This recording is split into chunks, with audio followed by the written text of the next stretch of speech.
দেশের বাইরে যাওয়ার সময় শাহজালাল আন্তর্জাতিক বিমানবন্দরে গ্রেপ্তার চলচ্চিত্র অভিনেত্রী নুসরাত ফারিয়া এখন ডিবি কার্যালয়ে। বৈষম্যবিরোধী আন্দোলন ঘিরে ভাটারা থানার এক হত্যা চেষ্টা মামলায় তাকে গ্রেপ্তার করা হয়েছে বলে পুলিশের পক্ষ থেকে জানানো হয়েছে। সোমবার তাকে হাজির করা হবে আদালতে। পাকিস্তান আর পূর্ব বাংলা 2023 সালে মুক্তিপ্রাপ্ত মুজিব একটি জাতির উপকার চলচ্চিত্রে অভিনয় করেন অভিনেত্রী নুসরাত ফারিয়া।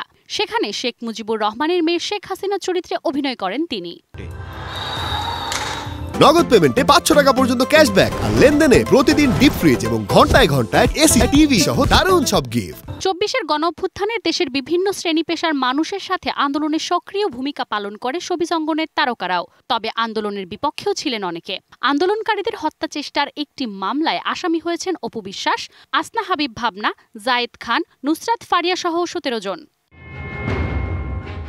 রবিবার সকালে থাইল্যান্ড যাওয়ার সময় হযরত শাহজালাল বিমানবন্দরে ইমিগ্রেশন পুলিশ তাকে আটক করে। পরে জুলাই আন্দোলনের সময় হত্যা চেষ্টা মামলায় নুসরাত ফারিয়াকে গ্রেফতার দেখানো হয়, হস্তান্তর করা হয় ভাটারা থানায়। এরপর তাকে নেওয়া হয় ডিবি কার্যালয়ে, সেখানে জিজ্ঞাসাবাদ করা হচ্ছে।